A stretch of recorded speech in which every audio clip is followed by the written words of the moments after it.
The Lift and Love podcast is rooted in faith, family, and the conviction that loving LGBTQ people is a calling to be embraced, not feared.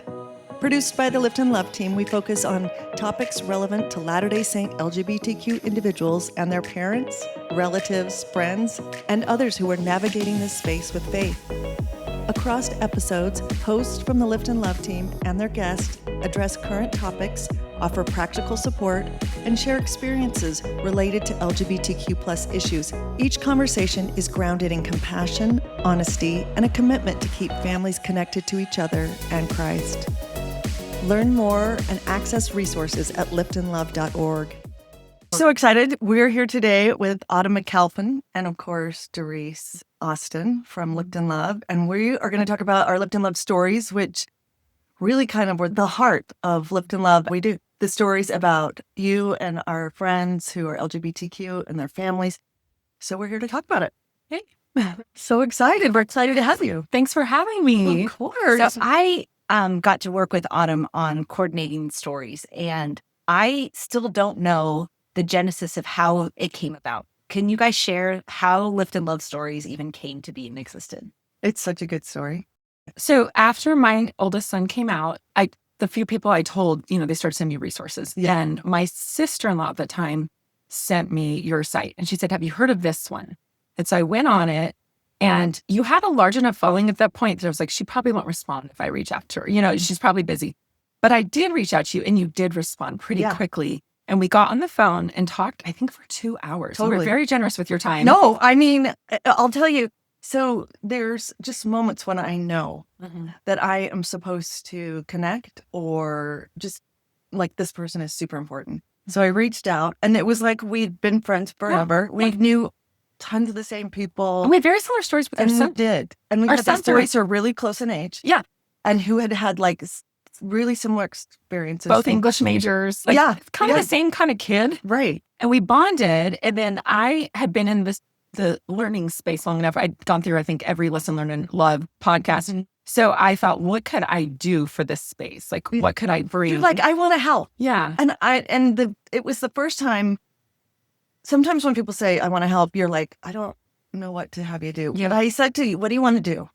And I said, I want to help tell the stories, because the stories had helped me just connecting with so many other parents in that space. And I thought, and I also wanted to be behind the scenes. I didn't want my name out there. I just wanted to be behind the scenes. And I thought, I can hold a microphone. That's what I can do. Which you do incredibly well. And it's really interesting because you say the listen, learn, and love.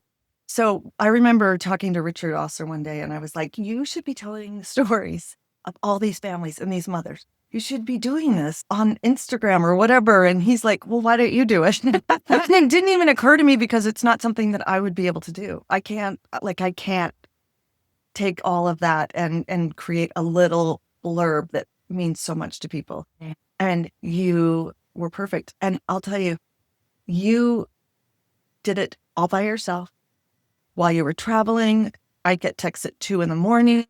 It was just impressive that you cared so much about these stories getting told. Well, of course, everything we do in a way ends up benefiting ourselves. And I loved it because I felt like I met hundreds of new friends, all going through similar things. I learned from every story. And again, I love that I never had to put my name on it. I could just stay behind the scenes, but I met all these people. Some of my closest friends in the world now are through look at you two. Yeah. But just through the stories. I bonded with so many people across the world, really. And it was just such a wonderful thing. The hardest thing ever, though, was telling my own story. I think we started with my son's story. And most of the stories would end up being about 2,000 words. My son's, I think, is like 800. And it's a very watered down, zoomed out. Zoomed out story. And I was like, I don't know how this is going to go. It was way easier for me to tell other people's Isn't that stories. so interesting? Mm-hmm. Yeah.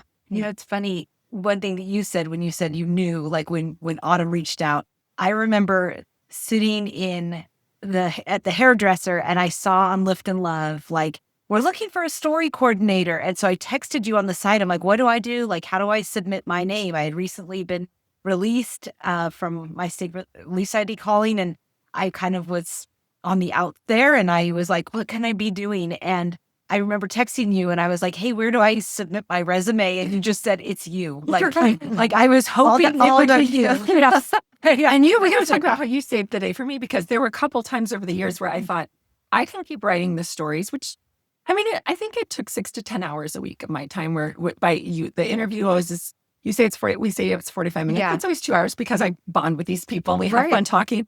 And then, you write the story, you edit it, you send it to them, you do revisions. But the hardest part for me was finding people to tell their stories. It's a lot of work. I would say to Allison, I need help. Talk about that. Well, and you two can talk about it, because why was it hard? It became hard because I went through all of my contacts and then we would put out calls for stories. But a lot of times, we'd have to vet the people and make sure they were really ready to tell their story. But after a while, it's like, I'd gone through my contact pool, you'd gone through yours, and there were ways and tricks to do it, which you took over. But it kind of, there's different skill sets involved with all of the things. And I was starting to feel like I can't do all three. I can't write, edit, handle the business of the editing and calendaring and scheduling it all. And you had kids at home. You had a lot going on. Crazy life and humanitarian work you were doing in California. Yeah. I mean, really, like 3 a.m. and something. Like, not as I'm writer. I know she's writing. So, like, I think it's important that people know that we have so many stories. How many stories did we tell? How many did you guys think? Because this was over the course of how many years? It was 4 years. I think I came on in 2021. And I had to stop this summer, but we took weeks off and had repeats. Yeah. I want to say around 150, but I'm not. How many? Oh my gosh. Did you count? Autumn, you're like, oh, well, it's exactly spot on. Really? Yeah. Yeah. I think we have maybe 151 currently posted. Oh, wow. Some have had to come down. There was some, some people. Talk about that, because I think Yeah. it's important. Like, we've had to take some people's down if their children have been threatened or they feel threatened. Yeah, absolutely. I think with the current political climate, especially with our trans community, people have said, I need you to take this down. I don't want there to be any sort of breadcrumb or trail talking about this experience. Yeah. And so there's been that. Which, There's of course, others- we do. Right. Of course. Oh, no yeah. hesitation. There are others where I think they say, my journey has taken such a shift that this narrative I don't really want out there anymore. And that, again, I mean, don't we all grow in this? I was going to say, I think we all relate to that in a way. I went back and listened to a podcast I did 3 years ago, and I was like, wow, I was a different person. Yeah, totally. Absolutely. And I remember when we first met, you had reached out for me to share my story. And I was like, I'm not ready yet because of the calling I had. I felt like that was a little too public, that I wasn't ready. And I know a lot of families feel that way too. But on the flip side, when I did finally say, okay, let's do this, and I did share my story, it was so amazing, the awesome feedback I got. I mean, I guess if people were going to be negative, I'm glad they kept it to themselves. Yeah, for me, in my experience, it was so positive. And that's one of the things that I loved hearing from the people who had shared their stories of just like, oh my gosh, these people that I didn't even know were okay with me talking about this have just come out of the woodwork, sharing love and support. And that was one's awesome. And I hope I'm not outing you in a way you don't want to be, but your story and my story and your story, now that I think about it, all three of us are really good examples of, we kept the hardest details behind closed doors. Your story, you edited it twice, I remember. And it got kind of like mine, watered down, where the most egregious responses and the hardest pains we went through, we ended up taking out. And that was actually a very common thread with a lot of the stories I told. I usually started my interviews with, I would give a little bit of personal information so they knew I was a friendly, safe space wherever they were at. Because often people did not want to go on record with where they're really at with certain things, which I totally understand, just this being a journey space. And, sometimes people had totally stopped going to church, but they didn't want people to know that. Or the opposite, or they were, it's all across the board, but so many people held back the hardest details. And some of this stuff, it's like, you can't believe it. It's almost like it makes you seem not credible. Right. If you really said what your mom really said when you told her your grandchild or neighbor, or the person in the ward, or the church leader. Yeah, we protect people we care about, and of course we're protecting our kids. And we, like you've said, that the brand we've always tried to protect, the people who are telling their stories, will always take down a story, water it down, neutralize it, whatever we need to do. Yeah. And in some but that's a really good point. Yeah. Absolutely, like, anonymous. Oh yeah. We had a couple. We did do a couple that were beautiful. Yeah, they were worth telling, even with anonymous. Yeah. So can you guys tell me who you think the top 2 stories were? Like, statistically, not your favorite. We probably have the same one. I know. It shattered me when I read the story of Levi Martin. Yeah. Like, I remember I was in my kitchen, and it just came. You would send it back, for me to look at, and I'm reading it, and I mean I could barely breathe. Levi Martin's story is his parents shared with us his father's eulogy about this incredible child, and he holds almost nothing back. No. And I have to say, for a little while after I couldn't read the stories that came through anymore, I couldn't read them online, and I trusted you both so much I didn't read them to proof anything, but it was such a shocking part of this whole experience for me to read his story and how much he suffered and hid himself. And then to have him die without being able to tell his family, tell his siblings who he was just heartbreaking. And their family is just so dear to me that they would share so much. And there's so much behind that story. I do remember how I first read the eulogy on a Facebook group for parents. And I was shattered to the floor, I was leveled. I was like, wow, that father wrote the most beautiful tribute to this amazing child. And I sent it to you, and we both had concerns that if we published it, it had already gone kind of viral. Yeah. But we were concerned because, with suicide stories, you don't want people to think, I'm in a dark place. That's what I should do as well. And that wasn't the point of him sharing a story, obviously. But we have to be careful with those things. Sure. So it took some reflection, like, is this the right thing to do? Should we do it? But I think we all felt with that story, we felt the presence of Levi saying, my death's not in vain. And Levi's been a big part of my life in many ways since. But and his parents are just dear friends now, and they're so wonderful. And they see their only goal right now is to educate people and change hearts, which is the purpose of sharing these stories. Exactly. And I think mission accomplished. Yeah. So one of the cool things is I get stopped often, and people will say to me, those stories have changed how I view people that don't have any relationship or don't know that they have a relationship who's queer, who's queer. They'll say those stories, I read them every week. They have changed my way of thinking. They break my heart. I mean, that's the number one thing people say to me. Yeah. And Levi's story was the most viewed, shared, and commented story we ever had. Right. And the comments, I still to this day, if someone meets me and they're like, I accept, your kid, but this whole thing I don't get, because Levi's story gets into being trans, intersex. Yeah. A lot of things people don't understand, like the intersex. And it challenges their binary thinking. Exactly. So suddenly they're like, I hadn't really even thought about that. Yeah, but his comment flow in his story, hundreds of comments of, this changed my mind, this changed my mind, this changed my mind. It's much more complicated. And that's why it's hard to say I love the story, but I think his parents would be pleased to know that his story is my favorite. Yeah. As much as it breaks my heart. And a lot because, my brother took his life, and Levi, I see my brother and this young child, but just the story, it helps us understand that we don't know what we don't know yet. And there's a lot of talk about, there's only two genders. We don't know what we don't know. Right. Exactly. Well, and once we know, it's like, wow. And it makes it so much easier to understand people. And that's kind of what we're about, is teaching people, like, but you don't know yet, and it's okay, and let's get there. Yeah, and the danger of being so certain, right? So the interesting contrast is our second most popular story is Elder Stephen Snow. I was just going to talk about that. How interesting that we go from like someone who challenges Levi, the beliefs that people think they have about things, and then you get someone who has shown and demonstrated beautifully, admitting, wow, I had more to learn. Yep. And I'm sorry for the things I might have said when I didn't know as much as I should have. Yeah. His is so good. Oh, I'm telling you, that was another one of those moments when I was like, I'm going to reach out. I didn't know him, but I knew that he had been supportive of a grandchild, I think at the time, in a newspaper article. And I thought, I'm going to reach out. And I knew when the thought came to me that he'd say yes. Yeah.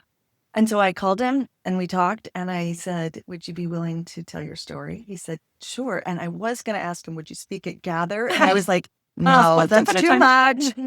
But then he he was so dear. And he did attend Gather. And then I did it. reach out and ask him if he'd open Gather with prayer. And he was there with Elder Burton, and they had this sweet talk amongst themselves about having grandchildren who were queer. But he was just so dear. He didn't understand trans. He was still, I don't understand it. Yeah. But he had this granddaughter and her spouse that he loves. And that was it. The understanding can come after the love. Right. And that's the wrestling. Absolutely. And that story for me, it felt like a big deal to get to interview him. I remember being so nervous. Texting him and be like, I can't. And he was letting that so sweet. Yeah.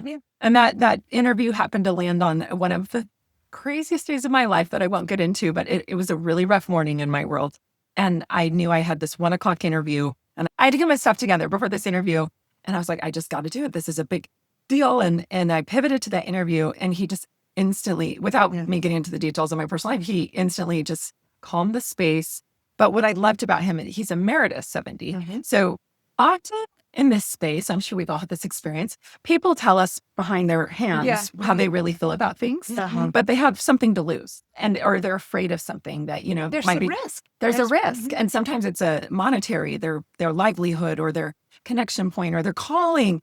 But when you're emeritus, you're kind of like, you get to say what you want. And I live in that world where I'm like, I have nothing to lose anymore. I will say how I feel. And it was a wonderful confessional interview where he was very honest, saying, I used to think this and now I think this. And I have no problem telling people that. And not only in this space, but in so many ways, he stands up for the marginalized. Totally. And speaks out against, he was a scholar, part of the LDS Gospel Topic essay. He was over the history department. The history department. And he's not afraid to say what he learned in those positions. And it was, that was just a great interview. And you're reminding me, he said, next time you're at St. George, come meet me for lunch. I'm going to call him up. I've got to get up. Yeah, such a dear person. And really, even as an emeritus 70, putting himself in a place where he's like, I am going to talk about how much I love these kids and how much I've learned. And say it on record. Yeah.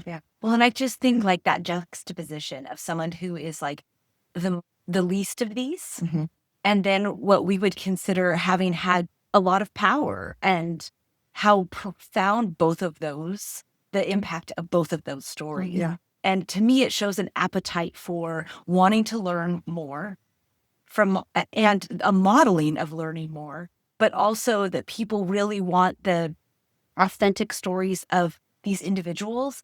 And they're desperate to see, especially church leaders, being open to this conversation. Yeah. And that was a big deal. Well, and I'm hopeful, prayerful, leading the church leaders who have queer kids. And we all know so many of them. President Christopherson, that's more open, although he doesn't talk about it. But I know of hundreds of 70 and, organizational heads that have children and grandchildren who fall into this community, and they love these children. So I think at some point we'll get like an opening where someone will start talking, and then others will join in, and then we will have a full-blown, healthy conversation about our beloved kids as a church community, and how we're going to take care of them, make sure that they're emotionally, spiritually, physically healthy. And I'm just waiting for that day to open up. But I think the stories have done a lot to help just people, and you say that like Levi's story, once there's this opening of curiosity and this, your heart opens to it. It's just, there's so much goodness that flows in. Yeah, for sure. And we talk about Brene Brown, who says, people are hard to hate close up, so move in. This was just, the story had been the perfect proximity for people, that it can safely read it and make their decisions and their judgments or whatever. But I think it really has softened hearts. Okay, ladies, tell us about where we are with stories. People have probably noticed we haven't been posting them for a hot minute. Well, from my end of a busy life, from my end, I'm a new empty nester now, and my life's pivoted in a way where I needed to kind of harness and take on one aspect of my career that I wasn't able to fully commit to. And with a new project I've had come out, and then two that I'm working on, I'm a filmmaker. And so storytelling, and I've gotten into the documentary space pretty heavily. I've done narrative features in the past, but right now I'm in the documentary space. And I have a film that's out on tour right now, an impact tour that we were editing. Speaking of Levi Martin, his story ends up in our film as well. Sanctuary. Sanctuary. Allison. We're going to talk about that Yes, more. yes. Other Allison, episodes. film. No spoilers. No No spoilers. spoilers. But that's kind of taken over full time. And I found for me, we're all in growth journeys. For me, the stories, I had a schedule. I had a deadline. I had the writing day, the interview day, and the turn-in day. And sometimes what happens as a creative, those creatives out there will know this, is if you're doing one creative task in a day, sometimes the energy depletes you in a way where you can't turn to other tasks. Right. And the stories is one I'm not complaining about. It was a great thing, but it sometimes would take 2 days out of my week where I couldn't do other things. If I, and a lot of times in these stories, you end up sitting with someone in a way where their life becomes your life for a week. And so I knew I couldn't do what I needed to for these films I was working on and do the stories at the same time. So I did have to tell this amazing duo. I had to step back, and I'm so sorry about that. But that's just personally where I'm at. I have a few films that are getting out in the space and will be storytelling films for sure that should have an impact, I hope. Which are really important. That's They're that's really kinda where important. I'm And at. sanctuary is important. So we're in a space where we need another storyteller, someone that wants to meet incredible families and individuals and talk to them about their stories and distill the most important parts. So if anyone's interested, I'll train you. you got a good team here. So we are missing those stories.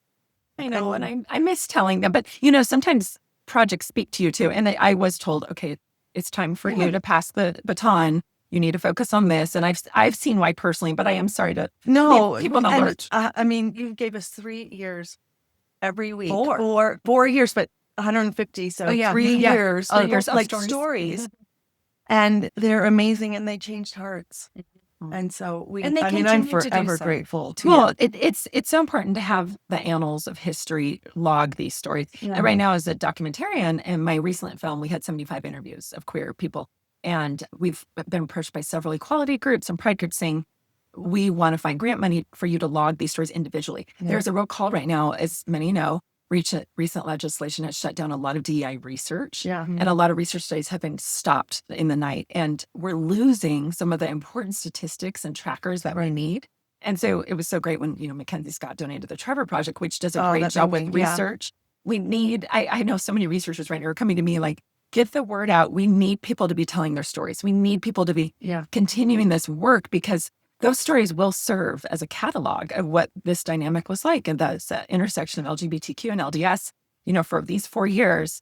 These are really important. So those who have shared their stories, thank you for being part of that. Because I know for me, I'm not a researcher. I'm not a scientific background person. But anecdotally, hearing story after story, there's anecdotal research, I'll call it research, where there were similarities and synchronicities in stories that I thought, okay, there's a pattern here. You can't deny this. And it's really important. I mean, not just to read one story, but to read a lot of them. You'll see these things happen again and again. And now I'll meet people. We had a screening actually a couple of weeks ago, and a stake president came up to me after, and he leaned in. He goes, I liked your movie. And then he told me about a personal family member of his who recently come out. And I could tell he wasn't ready to go wide with this news.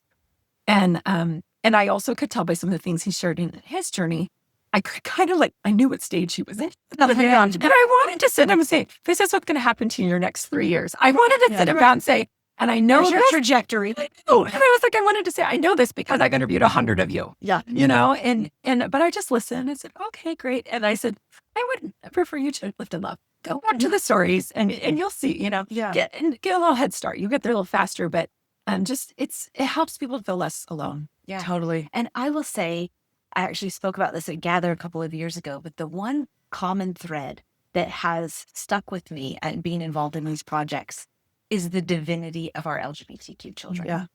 Whether it was the individual themselves sharing their heavenly confirmation that they are loved and specifically created intentionally And this guided. way, or a parent who is wrestling with God and is finally given this I know you, I know your child, and they are divinely created. That has been such a comfort to me, and knowing that others have felt similar confirmation has been just so impactful to me. And I hope that comes through. I really do believe it comes through in these stories when people share, like, you know, the darkest moments of the night and then this, you know, heavenly confirmation of their divinity. It's just, it's, you can't argue it. I mean, it's pure religion. Yeah. It is. And, you know, you talked about how people find out they're not alone. And that's one of the most important things. Oh, 100%. Yeah. That people realize, like, they're having the same experience I'm having. I'm not crazy. I'm in a place that's really hard. And it gives people back their strength. Because the strength drains out of you if you think you're the only one and this is just happening to your family. Yeah. Yeah. And the other thing that's important in a world where we're dehumanizing people, the stories, they're real stories from their heart, told beautifully, told in ways that people can understand. You start to feel like, oh, that's just like my neighbor. And it brings the humanity back into people and into this space, because this space has been, it's constantly being drained of the humanity. And when you talk about people as like trans or the trans people and the gay people, you lose the humanity that the stories bring back. Yeah. And so the old adage, you can argue facts, but you can't argue experience. You can't. And this church space knows that. I mean, Well, we have talked about writing a book of all these stories. Do you want to talk about why we weren't able to do that? yeah, we did want to have a project that we could present to people who are interested in reading all the stories, you know, on a page. Also to leadership of the church to say, hey, there's a lot of us. Look at this. There's a lot of us. It represents so much work and so many important messages that we And want to package it up in some beautiful coffee table book and be like, look at this. Well, and there's really beautiful stories of people connecting with God in this. Every story has that connection. Beautiful truth. Beautiful. Yeah. But as we went down that path, we had to revisit and go back to the people who told their stories and kind of check in where they were at. And we quickly found that so many of them, their paths had changed. And, you know, the pain that their loved one who's LGBTQ had faced was so immense. I mean, I don't think it's a surprise to anyone that most of our LGBTQ loved ones do exit the church. Right. But the parents and the siblings and those left behind also had gotten into the place where it's a very common thread that they feel the pain too. There isn't always a welcoming space for them. And they're trying not to be complicit in a harmful system, but they're also trying to still stay strong to what they believe, and it just becomes very complex. And so pretty much everyone we reached out to, their path had put them in a different place where their story didn't necessarily ring true anymore, where they were at a year ago, 2 years ago. Well, and if you show up at church and you have all this pain that your child is experiencing, that you're experiencing, that you feel like you don't fit, or that like, where does my family fit in this eternal story? Like, and people don't want to hear what your pain is. They don't want to be in it with you. Lonely. And how would you be able to stay? How can you stay if you feel so lonely in the place that's supposed to bring you peace and that sanctuary of that our church and our religion's supposed to be? Yeah. So you can see how these families just they can't exist in something that is supposed to feed them that no longer feed. And when engagement is so hard, and we have this picture of what it's supposed to look like, engagement in church, and then there's what people need to do for their own mental health, for their, you know, just that it's hard to want to say, put that in print, because that's a permanent snapshot of where I've at. And so obviously there's so much growth. There's so much wonderful opportunity to learn, to step into love more. But it's also, it's the impermanence of their path that makes people feel shy about saying, put that in print. It's messy. Yeah. And it's certainly a path I personally understand. My path took me a lot of different ways. And right now I'm on a wide expansion path where I'm so grateful for the journey where it's taken me. And I see the expansion, and I'm now in a resting place where my kids are safe, and, you know, and we're in a space that works for us. But everyone's path is different. We are so grateful to those who were willing to share at the time they were. Yeah. But this is a space where there's a lot of erratic change very quickly. Yeah. Maybe one day in a different context, we'll be able to share all those stories in the book. A lot of people will scare you at the beginning of your journey and they'll say things that seem scary at the time. Right. They'll say, this is what's going to happen to you if you do this and da-da-da. And I it's remember a slippery slope. And then I met women who are like, oh no, once I finally figured it all out, I'm liberated and I feel this way and I'm happier than I've ever been. And those women are my dear friends now. And I'm in that place now where I'm happier than I've ever been. And I have figured things out for myself and what the right path was for me. And so it is nice to have those just role models and guides on our paths. Yeah. It just, the need for community, especially in the space that can drain, it can feel lonely and isolating. It's wonderful. So that's why I think having these stories are just so essential. Thank you for all your work. Absolutely, for Oh, everything. well, thank you. It's been an utmost honor. So all the Lift and Love stories are still online. The easiest way to find them is just to go to liftandlove.org under stories, and you can read all 151 I'm glad we hit stories. that. And they'll change you. They'll change your heart and mind, and they're all there. And if you want to tell more stories, let us know. But we're so grateful for you. Oh, well, thank you for the privilege and honor. It's been wonderful to meet such an amazing community. So thank you. I agree. We're lucky. Find all episodes of the Lift and Love podcast and so much more on our YouTube channel at liftandlove.org, and of course, anywhere you listen to podcasts. To learn more and to support Lift and Love, visit liftandlove.org, where you'll find links to donate, volunteer, and to shop our store, where all proceeds go back to run the many wonderful Lift and Love programs. Thank you for everything you do to lift and love.